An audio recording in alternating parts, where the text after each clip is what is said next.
Happy Halloween! It's time for Emperor John Wayne's Freaky Flix, starring the man who made Oshkosh famous, Emperor John Wayne Frankenstein. And also starring the most famous man to ever escape the hellhole known as Ripon, Wisconsin, Uncle Spicy! Yay! Yay! And there was much rejoicing! Yes. Of course, Did you take up cheerleading again? this is not a It looks like a pom-pom. No, it is a whip! It is designed for beating people! No whipping the lovely merchandise. There's an extra charge for that. You can't afford it because you just bought out that liquor store. All right, I'll So tell you what, I'll watch pay yourself. you twice when I was paying you before. That's not exactly a good bribe. Because you're paying 2 me times nothing is... I'm not going to say it. Nothing! Nothing! Absolutely nothing! Well, there's another charge for whipping, so you Okay. actually have to go from nothing to something. So ha ha ha. Oh, yeah. All right, well, in any case, I am your ghost host with the most. And he has a lot. Much lot. Too much. Too much. Too much. I am the master of misery. He's miserable. The king of cringe. He is cringy. Everyone's favorite Tommy Daddy. Not everyone's. Sometimes known as God. Bless the child. I am Emperor John Wayne Frankenstein, and this is Freaky Flix, and joining me is... Uncle Spicy, the Sultan of the Shenanigans. And together we are... The Booze Brothers. The Booze Brothers! Coming to you almost live from Oshkosh, Wisconsin. As live as we can get. Now, why don't you tell them what we do here on Freaky Flix? Apparently we whip it. That's right. When a problem comes along, you can whip it. When you don't want the words of the song, you can whip it. When you have a big old dong, you can whip it. Whip it. Whip it good. Move it forward. Get it straight. You can whip it. I better stop. I'm not sure what's worse, but now I do know. With spanking or whipping, it's definitely whipping because you're singing too, so that's even more pain than just the spanking. So I think spanking's what better. can I say? What's not to love about a song called Whip It? Whip It Good. But anyway, so you're asking what we do, and that's drink heavily. Oh, And yes. What else do we do? We fornicate. What else do we do? We can't say that on No, camera no, where people I can mean report us. on the show. Oh. On the show. Oh, well, what we just show movies. Yes. All sorts of movies. Yes. Cult movies, Yes. horror movies, classic movies, comedies, westerns, mysteries, but most of all, cheesy movies. Cheesy movies. Movies so cheesy they had to come to you from the cheese capital of the world, Wisconsin. And, you may have noticed something. First of all, I did not play our theme song. Getting too many complaints. Too long. Yeah, first was 4 minutes, so I could Too long. have done the 1 minute. It's still too long. Too long. Everyone says too long. He don't hear that every day. Oh. Extra charge. Extra charge. So in any case, Anyway, we're going to try to improve and come up with a new and improved theme song, so hopefully you'll hear that soon. right, when we're done with the season, we are going to be at a new locale with a new crew. And bringing you that's a new- surprises. Let's not give anything out. No spoilers now. Let's just say we're going to take it to the next level. Yes, there will be changes. It'll be different, but it'll be cool. And we're It'll not be going to say better. anything specific, No. but it'll be cool. Yes, all the right ways. Mm-hmm. Speaking about all the right ways, why don't we tell them what movie we have for the displeasure today? A truly piece of fine aged cheese. Oh, is this cheesy? And it's And- hammy too. And to keep in line, since Halloween is approaching and so on, we're showing a lot of great classic horror stars and horror movies. We've got none other than the legendary Lon Chaney Jr. Lon Chaney Jr. One of his last great horror films. One. Maybe not his last great one, but one of them. And it is The Indestructible Man. Indestructible Man, which is actually kind of strange because it's an action thriller mystery horror movie. Well, yeah, but it's kind of, yeah, we'll talk about it more, but it is a horror movie. There's action in it. It's pretty cool. It's no classic, but it is a lot of fun to watch. Indeed. Oh, and speaking about fun, it's that time when I read my stash. Help us watch this trash. Like he needs an excuse to And drink. today, my secret stash is going to be something really beautiful. It's something they call a Jägerbomb. That's where you take Jägermeister, which tastes like black licorice. And you take an energy drink, like Red Bull or Monster, which kind of tastes like medicine. And You think Red Bull tastes like medicine? You mix them together, and it actually tastes good. And not only that, it has the same effect on your brain as cocaine. Liquid cocaine is a similar drink, but it uses vodka instead of Jägermeister. So this Jäger bomb is for all you to help you watch the movie. I know you all wish you had a Yankee bomb when you're watching us. Oh, especially so him. So good. That's what they say when they watch us. That's right. That's what she said. In any case, it's time for us to say let's roll. I don't want to hear what your mom said. Wait a minute. It's time for us to say let's spank it. Or whip it. This is a whipping stick. Whipping it's definitely worse. Whip. You can whip it. Driver comes along. You can whip it. We're gonna watch the movie. We may whip it. That's so enough. whip it. All right. Let's roll it.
Dictating the wrap-up on the Butcher Benton package. I'm Lieutenant Dick Chasen. This hadn't been a routine case, and to find the answer, I've had to put a lot of little pieces together. It began on the day most cases can be called closed. It was the day before the butcher was to be executed. He was visited by his attorney, Paul Lowe, in the death house. It was at this first meeting the Butcher Benton case took its first switch. Well, that's it, Butcher. The evidence against you was so strong, the governor turned down your appeal. You're a rotten liar, Lowe. You started rough, and now you're still trying to throw me curves. Look, I don't blame you for being edgy, but get this straight. I didn't double-cross you. I never worked harder for a client. You mean you never worked harder for a client to get him sentenced? You're a fool, Butcher. If you hadn't tried to double-cross Squeamy Ellis and Joe Marcelli, they wouldn't have turned state's evidence against you. But you had to get greedy. You wanted to keep the whole $600,000 for yourself. Well, the boys got sore, and I don't blame them. It was all your idea. You planned the whole job. You hired us. When you found out I'd staged the money, you decided it was time for me to die. You got those two crumbs to turn state's evidence on me. You stinking rotten mouthpiece. We both know that isn't true, Butcher. Now, look, what's the sense in not giving me the money? It's not going to do you any good. Well, I'll have the satisfaction of knowing that none of you three crumbs are going to spend it. What about Eva? Don't you owe her something? You tell me where the money is, I'll see that she gets your share. I've got a different idea. I'm going to kill you and Squeamy and Joe. Then I'll take care of Eva myself. You thick-headed ape, you're going to die tomorrow. Remember what I said. I'm going to get you. All three of you. Even for you, Butcher, that'd be quite a trick. So long, dead man. Remember what I said. I'm going to kill you. All three of you.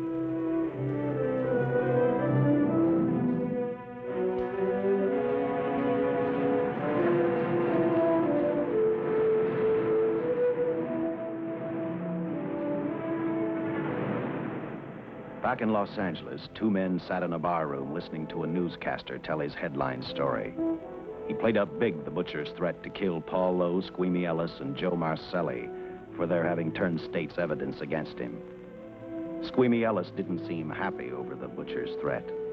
Neither did Joe Marcelli. But they had figured, once a dead man, always a dead man. But this was one time everyone was in for a surprise, including the entire police department.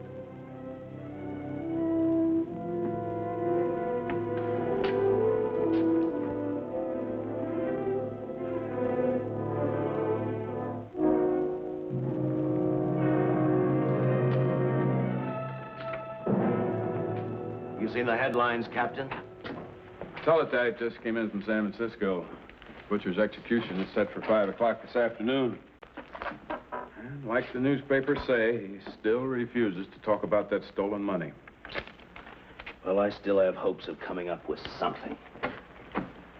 That's what I dropped by for, Dick. With Butcher's execution, the department's marking it case closed. That means you'll be reassigned. I spent a whole year trying to break this case. As far as I'm concerned, Butcher's death is just the beginning. Of course, I can't prove it, but I think that Paul Lowe was the top man. And even though I have to keep working on it while off duty, I'm going to get Lowe, Squeamy Ellis, and Joe Marcelli. Okay, Lieutenant. Officially, I've taken you off of the case. Unofficially, I wish you luck. Do me a favor. Keep me posted. Will do. Thanks, John. I headed for Eva Martin. She worked in a local burlesque house. I'm a cop, and my job is to ask questions and get answers. So I decided I might as well start again with her.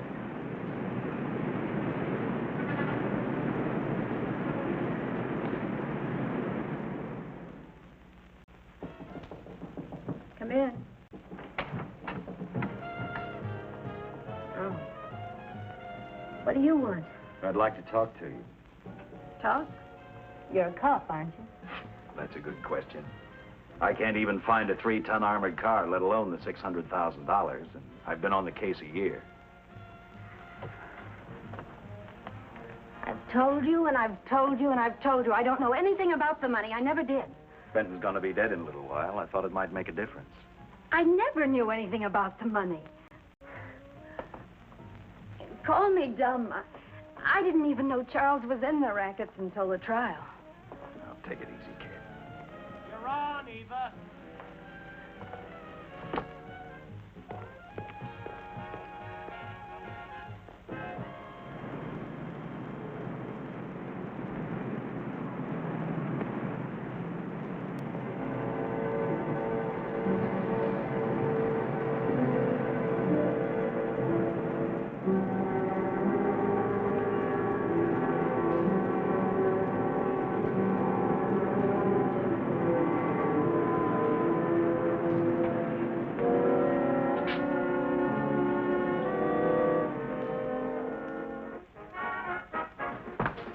Honey, here's your wrap.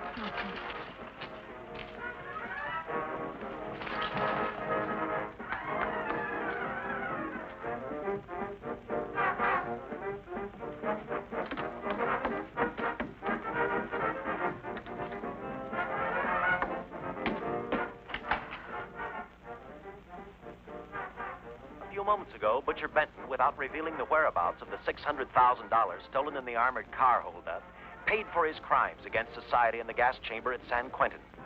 Now for a look at the international scene. Today... Come on, baby. Don't waste tears on Benton. I feel so badly about Charles. If I'd known, maybe I could have done something. How about a drink? We could both use it. No, I just can't drink while she's working. Oh, I see.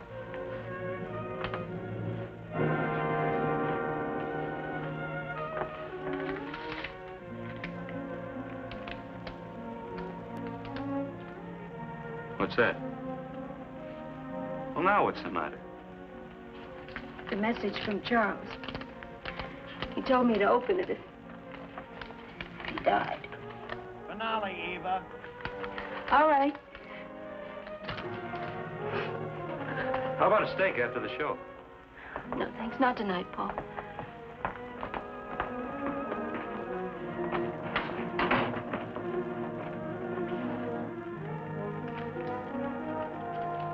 I didn't find out until much later, but Paul Lowe, in opening the letter the butcher had given Eva, found a map outlining a section of the city sewer system, and clearly identified was the spot where the butcher had hidden the stolen payroll. He replaced it with a $50 bill. I guess he figured $50 to gain $600,000 was not a bad day's work.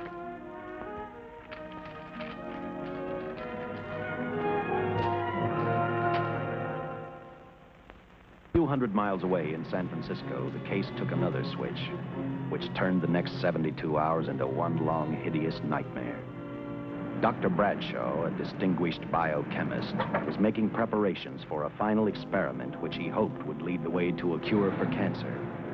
He'd been successful with laboratory animals. The last step called for a human body. And Dr. Bradshaw's assistant quickly made a deal with a local mortuary and returned to the laboratory with the dead body of Butcher Benton.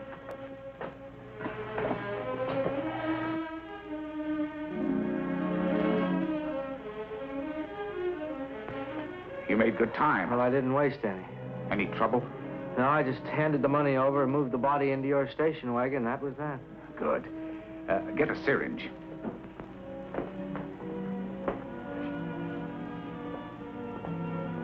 He's in good shape. Well, I hope so. We'll get other blood samples later. We'll run this one through fast. Right. Now wheel him into the machine and then raise him. Right.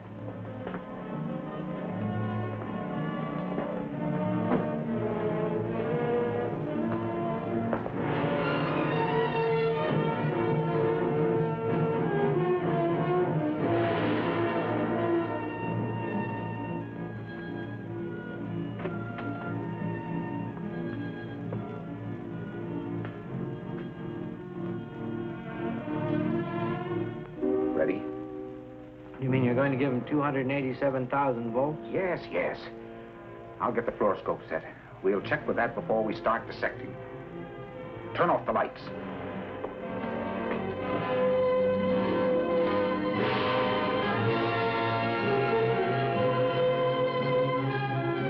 There you are, old boy. If you respond properly and my theory is sound, you'll be more famous dead than alive. Throw the switch.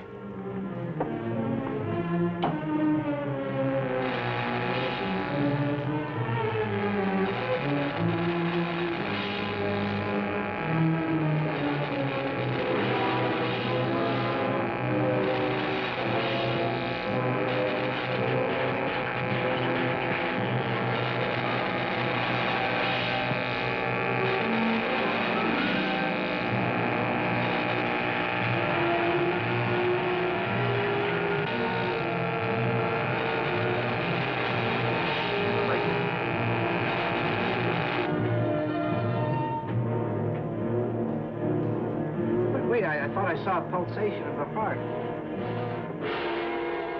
You're right. Dr. Bradshaw is beginning to breathe. You've brought this man back to life. No. The heart muscle has simply responded to a terrific electrical shock, that's all. Yes, but it does prove that the cells still function. Dr. Bradshaw, he is alive. A shock reaction, it can't last. His cells are multiplying now, if your theory is right. We could keep that reaction going longer. But it's worth a try. Get the body out.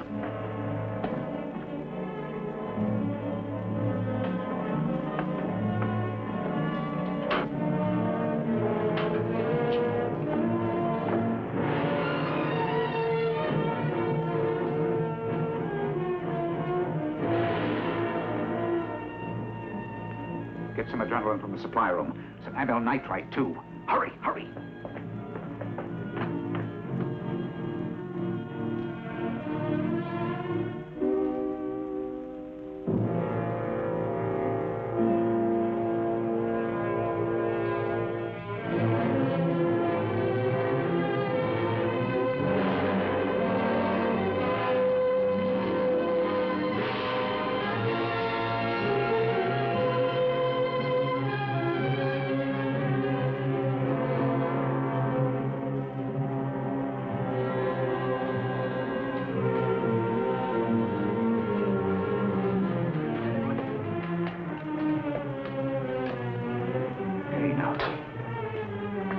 mustn't move. Your heart can't stand the strain. Now, you must lie still. Please, please. Easy now. Easy. Easy. You must lie easy, please.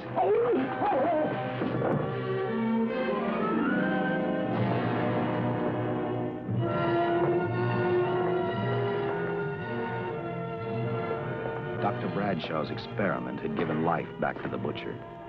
He tried to talk, but the electrical voltage had burned out his vocal cords.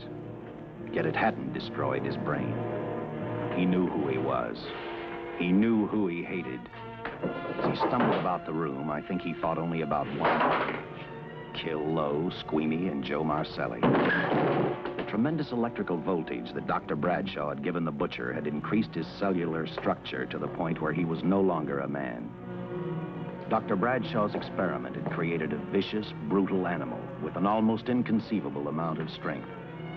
Dr. Bradshaw must have believed the butcher's regained life would last for only a few minutes. Therefore, instead of calling for help, the doctor decided to handle his creation alone. Now, easy, Benton. Just relax. I'm a doctor. I want to try to help you. Do you understand me? You're in my laboratory. The execution was carried out and you were declared dead. I tried an experiment on you and brought you back to life, although I didn't intend that. Now, you've had a great shot. Now come and sit down. Now, be quiet. Now, come and sit down. Take it easy. That's it, boy. That's it.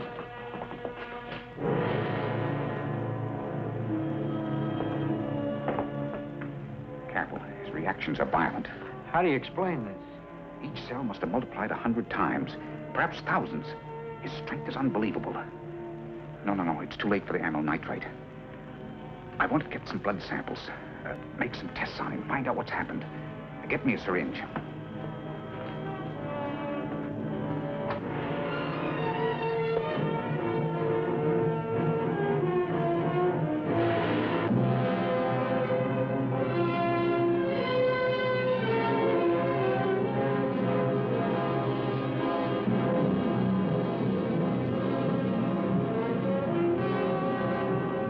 Why won't the needle penetrate the skin?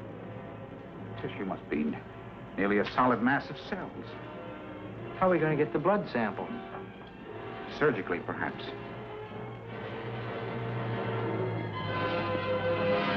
Now, easy, Benton. Take it easy.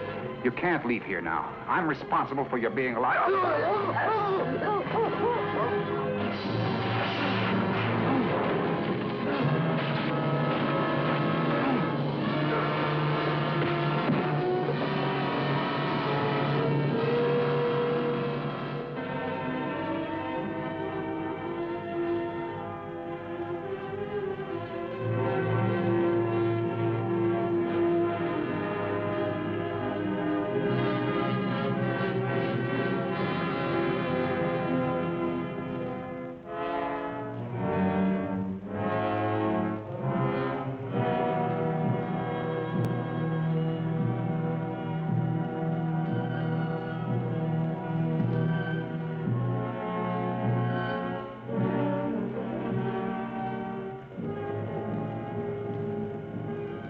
Towards the end of this case, Captain Lauder and I found out the doctor and his assistant had been murdered.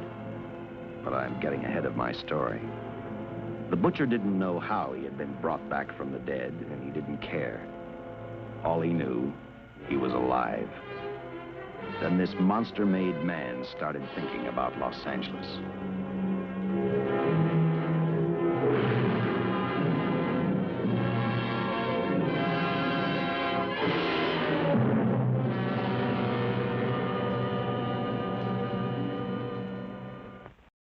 On that very in Los Angeles, I decided to stop playing detective for a little while. I went to the burlesque house to ask Eva to have dinner with me. After all, the butcher was dead, and if I got lucky, sooner or later, I figured Paul Lowe would lead me to the stolen payroll. In a way, that possibility made me even feel better. It's not fair to watch the show from backstage. Next time, I'll pay admission. I take it by that remark you like my routine. Yeah, you're pretty good. What I can't figure out, though, is why you stay in a place like this. It shouldn't be hard for someone like you to get a job in a class spot. If you were a detective, I'd be willing to bet with a line like that your next remark would be, how about dinner? Well, not exactly dinner, but a hamburger might be a good idea. If you're asking in an official capacity, I can't say no. I'm off duty. For the past 6 months, all I've ever called you is Lieutenant Chasen. Do you have a first name? Uh-huh. Dick. Give me 10 minutes for a quick change, because you just made yourself a date, Lieutenant. I mean, Dick.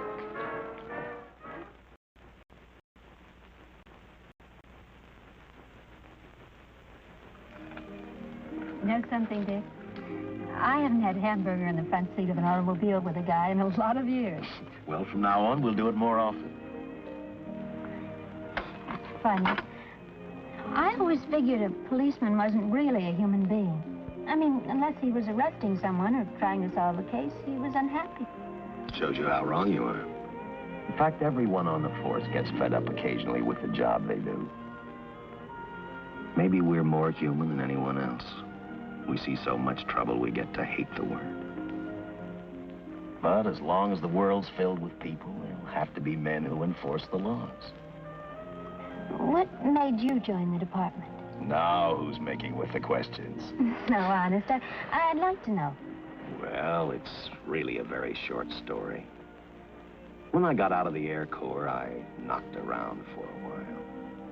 Well, I went to work for an oil company. One day, I went back to college on the GI Bill. Just before graduation, I noticed all about the police department exams. Seemed a pretty good thing to do with your life, so I took the exams, passed, then went on from there. If I ask one more question, will you give me a straight answer? Try me. Am I still part of the Charles Benton investigation? I mean, right now. I don't think so. As far as the department's concerned, when Benton was executed, the case was marked closed. Inside of me, that's not good enough. I don't follow. Well, the $600,000 is still missing. And a fast-talking underworld lawyer like Paul Lowe is walking around a free man. Someday, no matter how long it takes, I'll get him and the money. Until I do, the Benton case for me is not closed. I give you my word, Dick. Charles Benton never told me anything about the money. Oh, I've been sure of that for a long time. But how did you ever get mixed up with anyone like the butcher? This trouble ever started just happened. I had a roommate who used to date Benton all the time. One day she packed and left for Chicago. Benton carried a torch for her, and he used my shoulder to cry on. First thing I knew, we were having dinner together, and a few weeks later, I was labeled by the police as this #1 suspect and Benton's girl. But it was never like that. I made only one mistake. I felt sorry for him. You mean, until he was arrested for the robbery and the killing, you had no idea how he earned a living? I know this is going to sound crazy, but I only went out with Benton a couple of times. And all we ever talked about was Madge, my old roommate. The last time I saw him, he tried to get too friendly, and that's when I told him he had the wrong girl. But like I said, I'd already made my mistake. What about the burlesque house? How do you two fit together? You sound like a lot of other people. I left a small town a couple of years ago because I won a beauty contest, and the first prize was a screen test. After which, nothing happened? That's right. Only, it was pretty rough. And then one day I read an ad about girls wanted for a burlesque show. I auditioned and I got the job. You know something? It's like any other job. If you're looking for trouble, you can find it even in a schoolroom. Well, when the screen test didn't work out, though, why didn't you go on home? Well, first you have to have a home to go back to. My folks are dead, so Los Angeles was as good as any place else. I don't know about you, but I do 8 shows a day, and at this hour I'm bushed. I know what you mean. Mind if I drive you home? No. And I'll tell you something else. I haven't minded anything about tonight. Not even the hamburger. I kept playing tag with Lowe. He made 4 telephone calls. 3 of them didn't interest me, but one did. The one to Joe Marcelli. I watched Joe head for his meeting with Lowe, and for some unknown reason, I began to get the feeling that this case was finally about to explode in my favor. You see what I mean? Well, look at that, will you? I see him stagger on 2 legs, but he's doing it on 4. Shut up, you flea bag. Well, look who's calling names. At least I ain't a squealer, a stoolie. I warned you before. All right, Harry, that's enough. I'll take care of him. I want to talk to him. Okay, Mr. Lowe. With any future business you've got with this psycho, take care of it upstairs in your office. You keep showing around here, sooner or later he's going to get slugged, cripple or no cripple. All right, shut up, Joe. Sit down.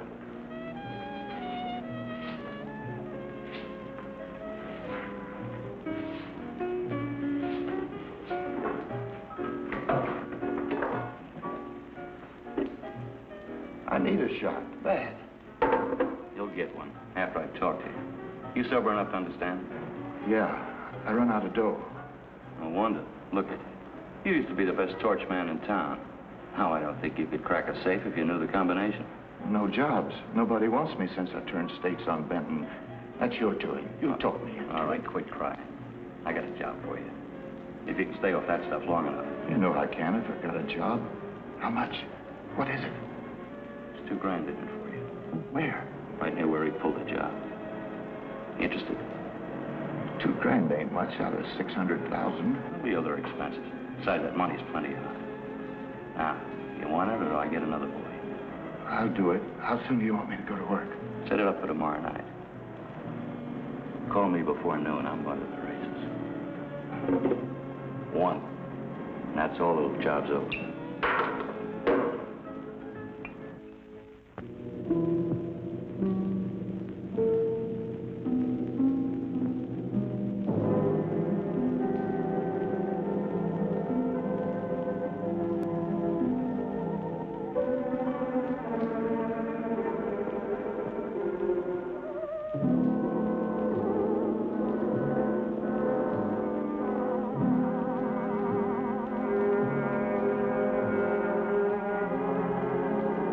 Butcher was walking slowly toward Los Angeles. He'd traveled through wooded hills to prevent being seen by anyone. Finally, he came to a quiet road. He stopped to get his bearings. And then he saw her. He saw something else. An automobile. For the butcher, that rang a bell. With a car, he knew by the next afternoon he'd be in Los Angeles in plenty of time to catch up with the 3 men who had double-crossed him.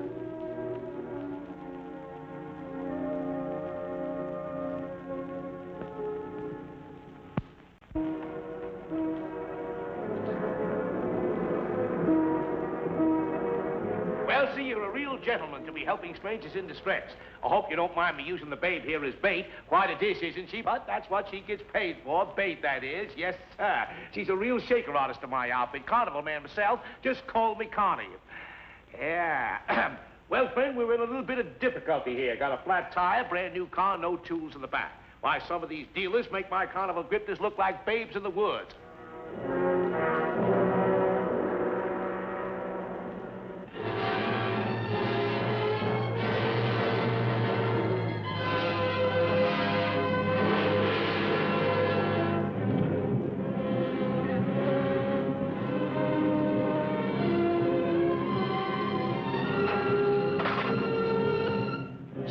Holy.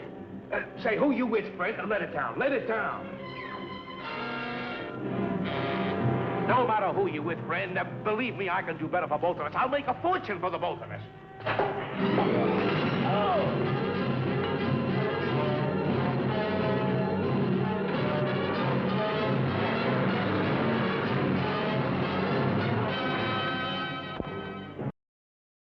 Welcome back, Buggles and Ghouls. You'll survive not only the first third of this movie, but also our awful introduction. Oh, yeah, well, you know, hope you're enjoying it so far. Whoa, yummy. We should talk a little bit. This movie, of course, stars Lon Chaney Jr. He's the one real name. Yes. And it's also kind of a loose remake of a classic Universal horror movie called Man-Made Monster. The plots aren't the same, but it has Lon Chaney being turned into an electrically charged, superpowered creature. Yes. So there's a very strong similarity that way. Yes. But it was back, that was, Man-Made Monster was actually Lon Chaney Jr.'s first real horror film that he was in.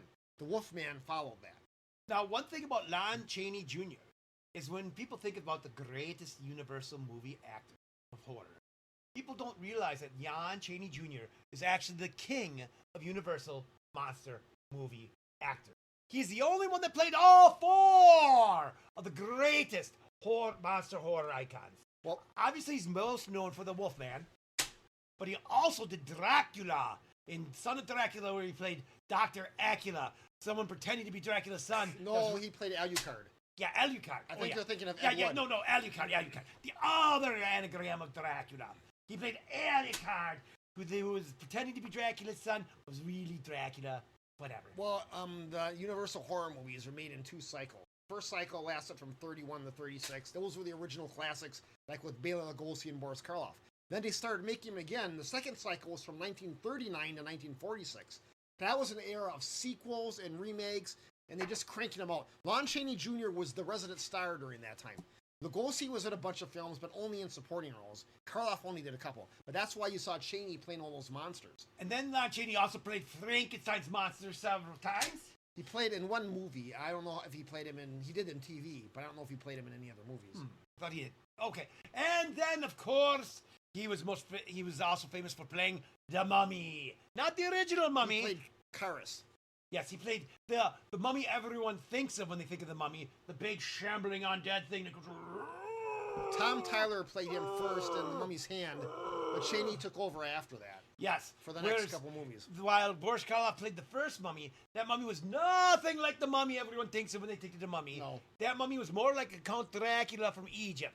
He came alive and stumbled around in bandages for 30 seconds. Only for one scene. He took off the bandages after that. After that, he was an evil wizard trying to turn this woman, replace her soul with his ancient wife, and, going around using evil magic to bring curses. But what can be said is Chaney was the only character or only actor to play the Wolfman in all the films. The other monsters, he had different actors, but the Wolfman was his, and he was very protective of that character. Indeed. Although there is one actor who played a Wolfman more often than him. That was an American actor, though. That's true. There was a Spanish actor. Right. And we've done a couple of his films before. And we'll probably do a couple more later. But that's, it's still, Chaney's the one most climbed. Oh, there's something else before we get off of Lon Chaney. Even though he's known as Lon Chaney Jr. because his father was the legendary silent star, he only was billed as Lon Chaney Jr. in one movie. That was The Wolfman. You watch all the movies after that, he was billed as Lon Chaney without the Jr.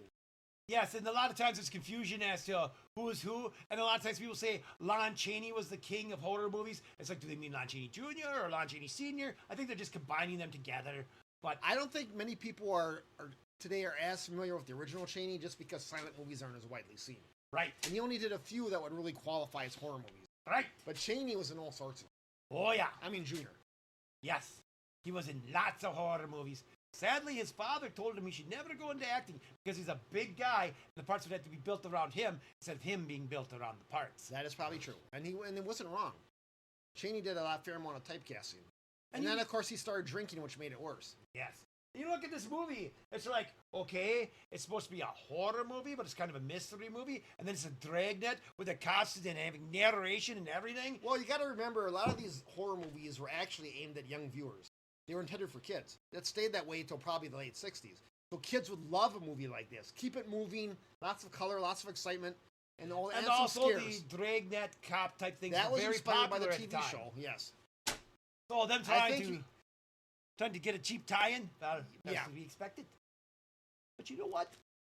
We talked enough, and you probably want to get back to the movie. And he wants to whip it some more.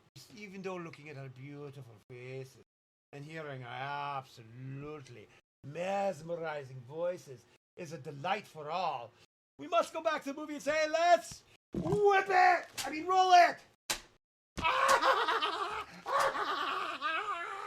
Too many Yagi bombs.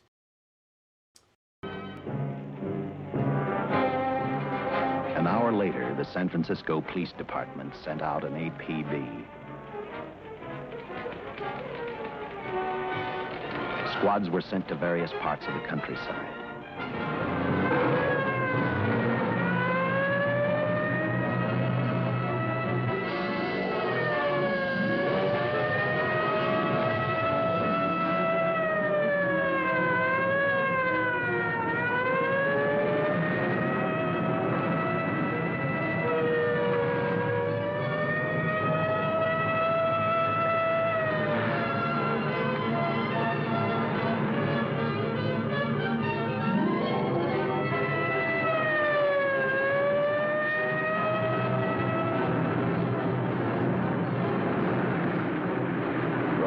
were thrown up to catch the cold-blooded killer the hysterical girl had described. Each squad kept reporting back to Central Headquarters, and each of their stories was the same. So far, none of them had spotted the car the killer was driving. Orders were given to shoot to kill, because from the girls' further accounts, they realized they were dealing with a maniac.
I trust that this information will answer all of your questions. If I can be of any further service, let me know. Sincerely, J.I. Louder, Captain Police, L.A.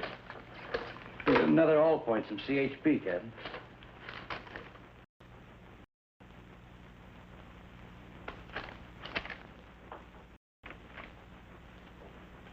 These reports sound like they come from a bunch of loonies. Sure do. There it is. Sergeant. Yeah. I want Lieutenant Chasen to look these over as soon as he comes in. All right, Captain. The next morning, I read the stories of the brutal murder of the two police officers. I also read the witness's statement about the bullets having no effect upon the killer. I felt sorry for the witness, and I thought about how easily a person's mind can become confused when suddenly they receive a brutal shock. I didn't believe a man existed who could not be stopped by a slug from a .45.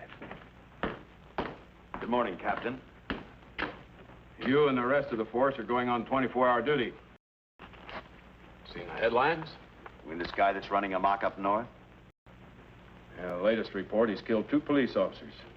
Made a getaway in a green coupe heading south. I've got a hunch this killer's going to be our baby. He could be in town right now. Yeah. You better get started, Lieutenant. Okay. Any new leads on that hold-up money? I think the girl can probably be counted out. If any of the others are wise, they're keeping mighty quiet. Well, let it ride for now. The whole force is going to be on the spot until we catch this killer. Newspapers will have a field day.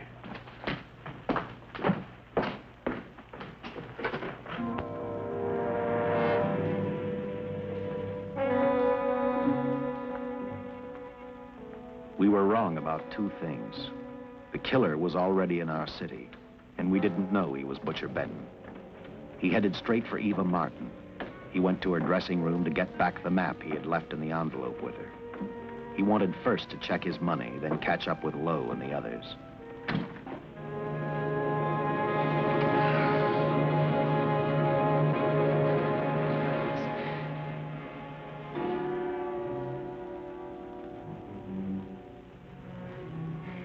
Can't be.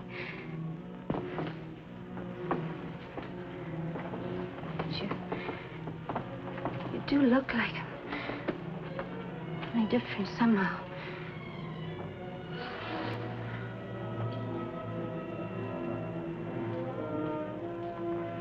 It is you. Why didn't somebody tell me? What's happened, Charles? Those look like bullet holes. Are they?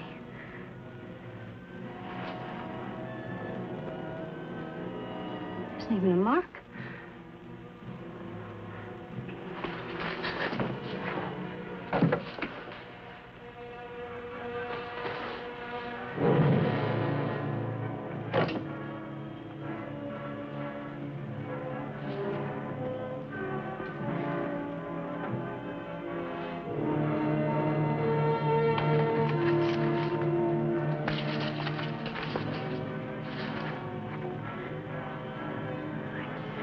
I opened it like you told me. I found the $50. I didn't know why you left him. Oh, Paul didn't know why he was here.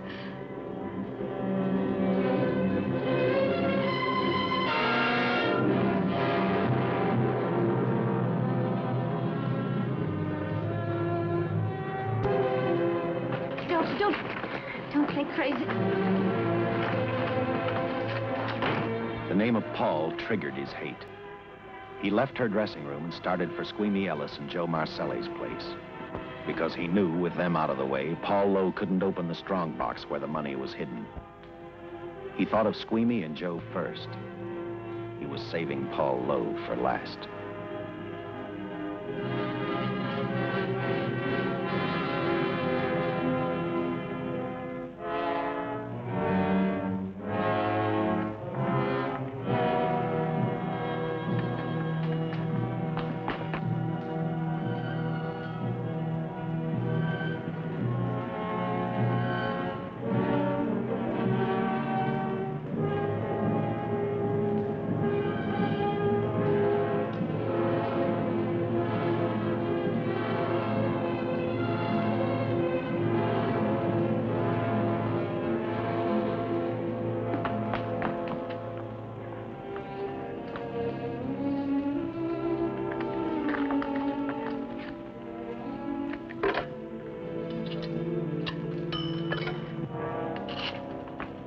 Eva, can I borrow your eyebrow pencil?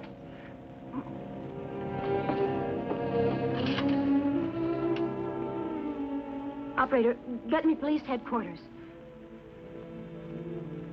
Lieutenant Chasen, please. When do you expect him? Well, tell him Charles Benton is alive, and even bullets can't stop him. I'm not crazy. Just say a friend of Charles. He'll know.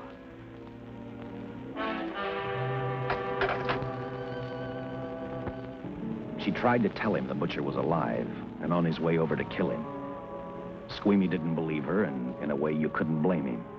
Who in their right mind would believe a man had returned from the dead? What Squeamy actually believed was that the butcher, before his execution, had hired a killer to carry out his threat.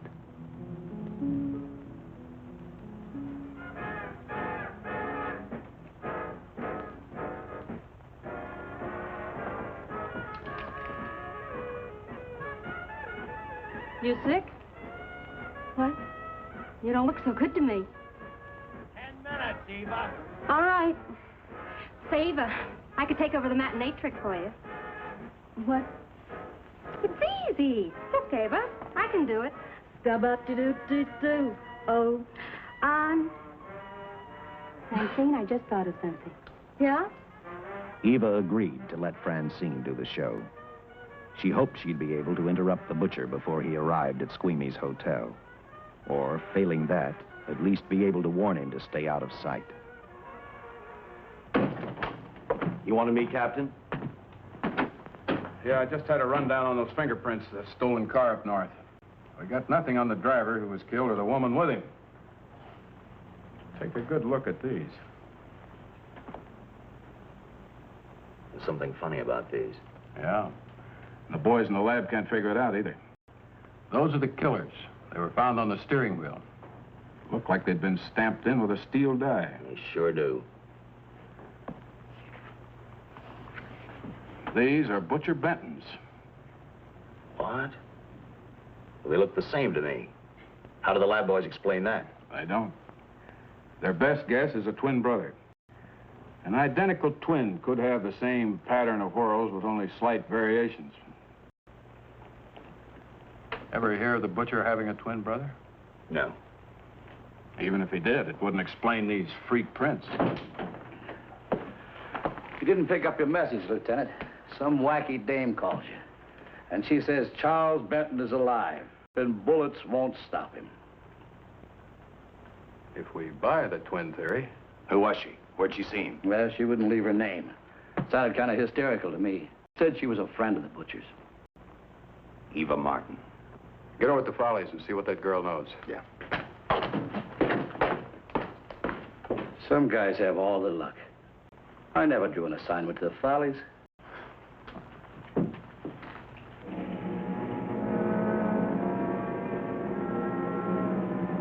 Meanwhile, the butcher headed for Squeamy's hotel. He didn't seem to be in any particular hurry.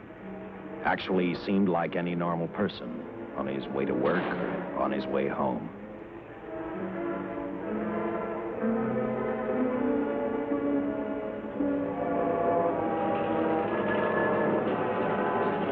He rode up Angel's Flight, arrived at the top, scanned the hotel building, and then noticed the only exit from Squeamy's apartment, a fire escape.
The butcher was figuring his next step, and as he looked at the dead cop, he thought about Paul Lowe, the next man on his list. Seen Joe Marcelli? Not since last night when I told him I didn't want him around here no more. Give me a shot.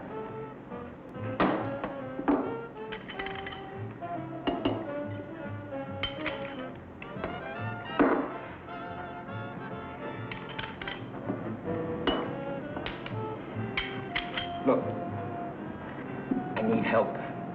Just found out that Benton's hired a killer to get me. He's after Joe, too. Then drink up and get out. I don't want no trouble around my place. You're a real pal. Drink up and get out, I said.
Welcome back, buggles and ghouls. You're 2/3 way with the movie. Ooh. And as you can see, Lon Chaney was executed, but he came back as an undead supervillain, all of his intelligence, but the electrical powers and being nearly indestructible.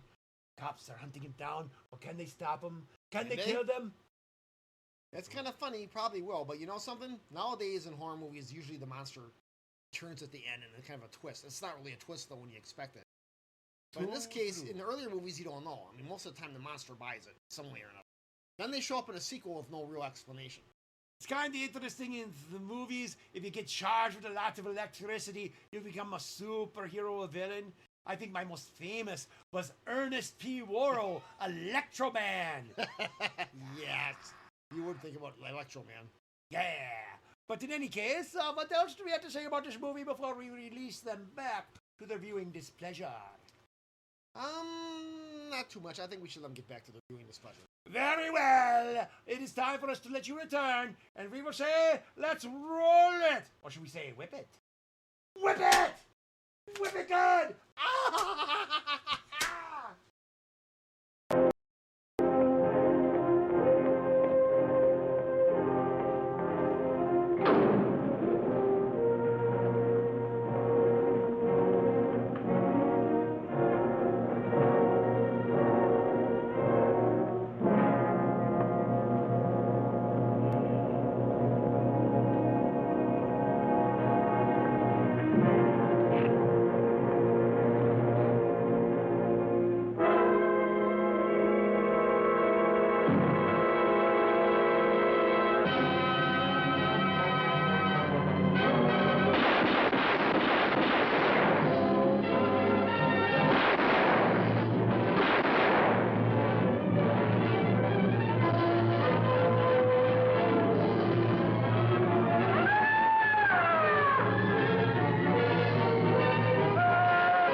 Operator, get me the police.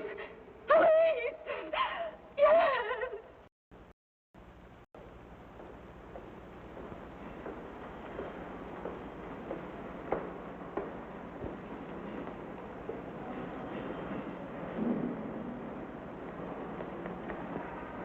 What's happened? A guy named Squeamy got thrown from the 5th floor. He's deader than a mackerel. Customer of mine. You mean Squeamy Ellis? Yeah, that's it. Just Squeamy. No one else was killed. Ain't one enough?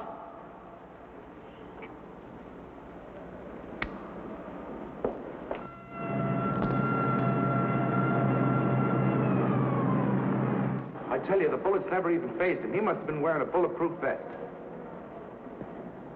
God help us when the papers get a hold of this. Keep an officer on duty here till you hear from me. We'll get a stakeout on Joe Marcelli. I'd like to talk to Joe. Lauder, I'm going to call San Quentin. Suppose Benton is alive. Every available man's been put on the case now. Yes, sir. All right. All right. Anything new? Report on Dr. Bradshaw, owner of the station wagon. The San Francisco police located his laboratory in the basement of an electrical power receiving station. Bradshaw, what's he know? He's dead.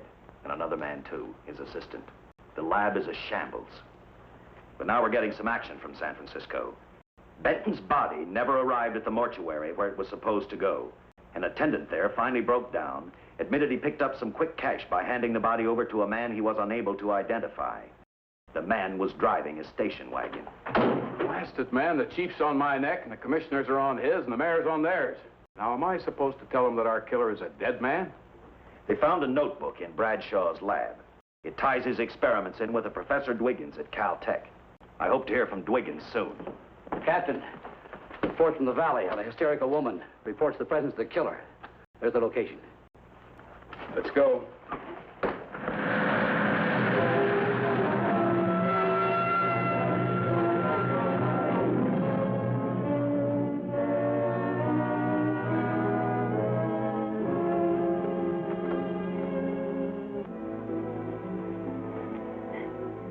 you and your boyfriend had a little fight, and he got out of the car to take a walk. You noticed that he walked down toward the sump area in the direction where you'd seen those lights a short while before. What happened then, miss? Please try to tell us. Well, I just sat there a few minutes, I guess. I was pretty mad. Then there was a loud crash, like heavy metal, sort of, from down here. I got out of the car to get a better look.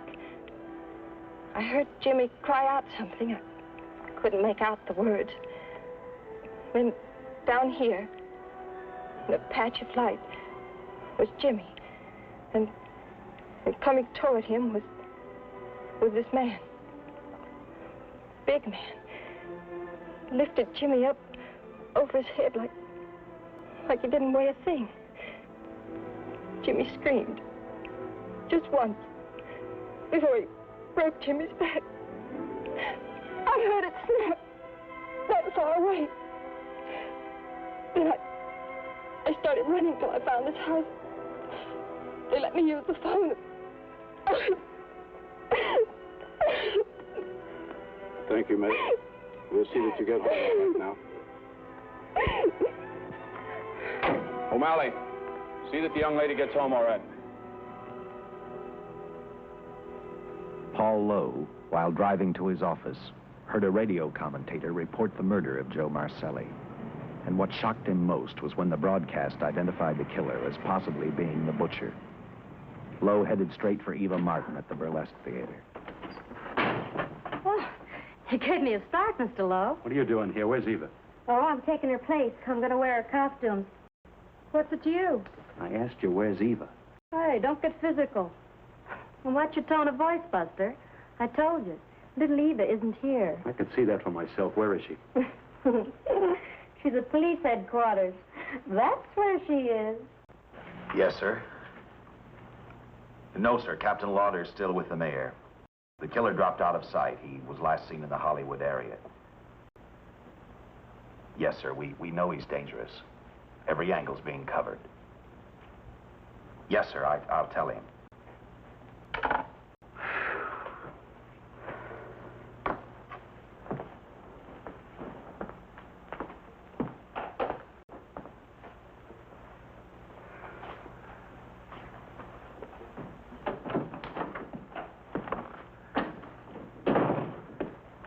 Here, see how these fit. Low heels. I'm sorry. It's the best our wardrobe department can afford. Any idea how soon the captain will be back? Now, look, I'm going to see the captain if I have to wait here all night. Paul. Paul, Charles killed Squeamy and Joe. Joe, too? Benton? He's alive. I saw him, but nobody will believe me. I'm checking it. My guess is whoever killed them is on the trail of the money, Lowe. Now, maybe you better start talking if you know anything about it. I don't know anything. Did the butcher have a brother? No brother. It was Charles. I saw the tattoo on his arm. Look, I demand police protection. Where's the money, Lowe? You heard me. I demand protection. I know my rights. We put stakeouts on your office and home. Well, that's not enough. It's enough as far as we're concerned.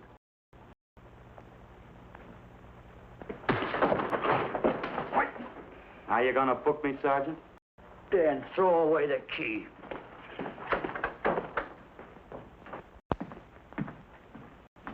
Thank you. Come up with anything yet, Dick? Oh, we've checked every hotel, motel, and rooming house in town. We've run a cross-check on every hangout butcher ever used. Net results, blank. This is incredible. We not only discover a dead man turned killer, but it's beginning to look like he plays ghost, too. He's somewhere in this city, and if we have to take it apart brick by brick, we've got to get him. I may be way off, but I think Paul Lowe could tell us a lot. Maybe, but it's a cinch he's not going to. Suppose he had no alternative. You better grab some coffee. Your mind's beginning to play tricks on you. No, now, wait a minute. When Lowe came to us for police protection, it was because he was scared stiff the butcher would add him to the list of Squeamy Ellis and Joe Marcelli. Go on. It figures, too. When he slugged the sergeant, he knew we'd book him right away. Oh, this Lowe's a pretty cute character.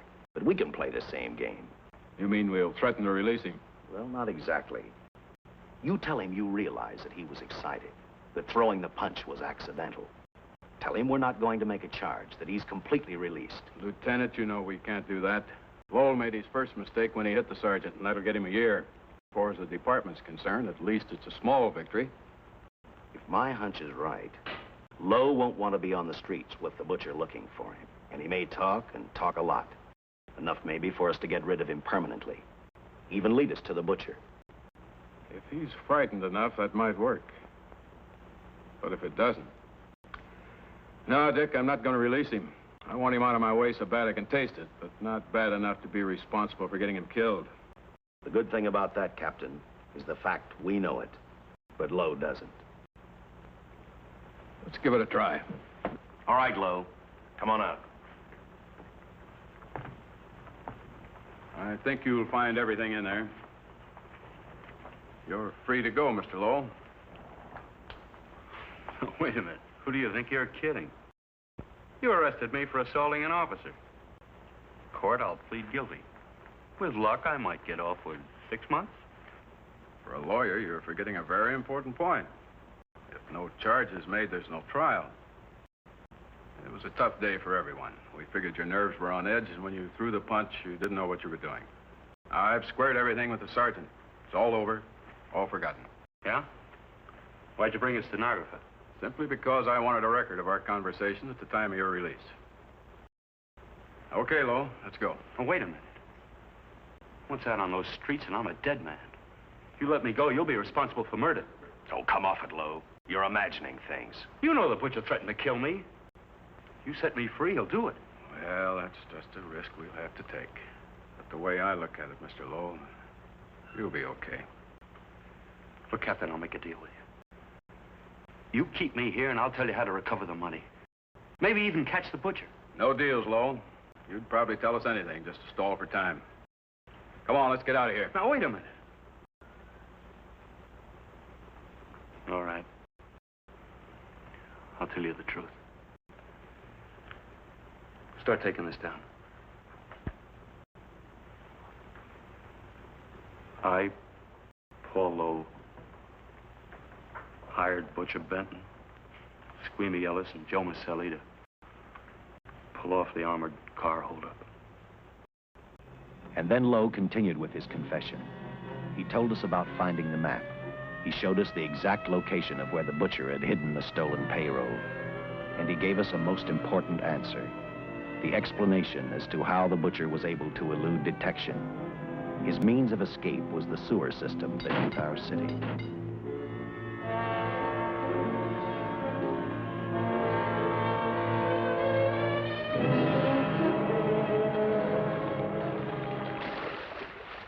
The department went to work fast. Every police squad in the city was detailed to cover a specific area. Every entrance and exit to the Los Angeles city sewer system of 700 miles was covered. Captain Lauder and I, along with several other squads, headed for the entrance where, according to the map, Butcher had hidden the money. Our job was to stop him, and that made me think of one specific question. When we found him, could this monster be stopped? I, for one, wasn't sure.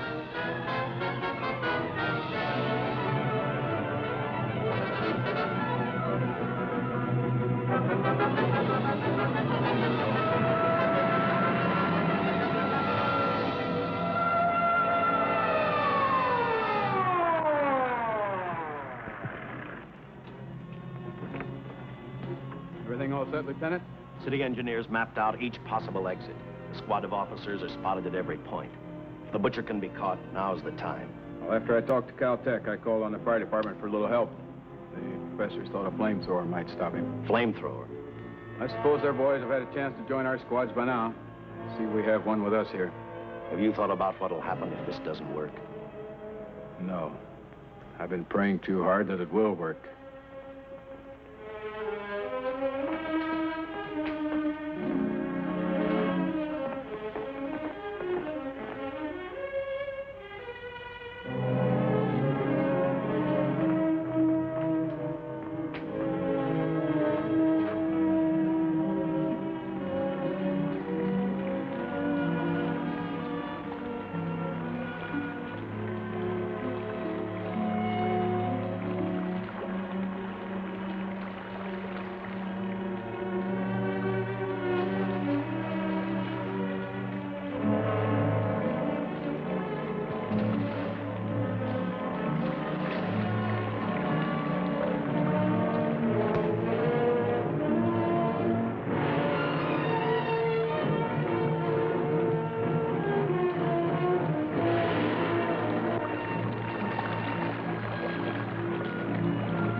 This is where we split up. I'll go straight ahead.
This map's right. We're off our course. We'll have to backtrack.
Let him have it.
And the tremendous shock of electricity that brought the butcher back to life destroyed him.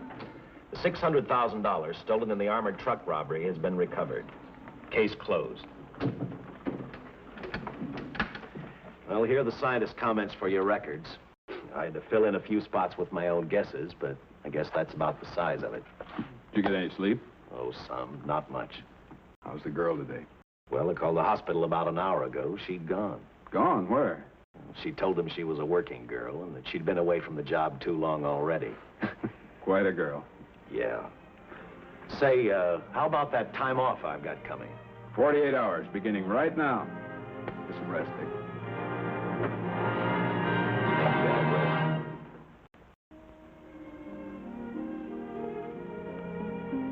You know something, Dick? The past 72 hours seem like a bad dream. That rest in the hospital today really gave me a new lease on life. Now that it's over, I can't believe it actually happened. The important thing is to remember it is all over. I suppose you'll be assigned to another case. Now, I'll have to give up hamburgers in the front seat of the car for steaks in a restaurant. No. I've thought about that. In fact, I decided to do something about it. I started by talking the captain into a short holiday, and just about an hour ago, I got you fired. What? What did you do that for? I figured that being my wife would take up all of your time. Even if I wanted to say no, I couldn't. You're not supposed to say no to a detective. I figured that, too.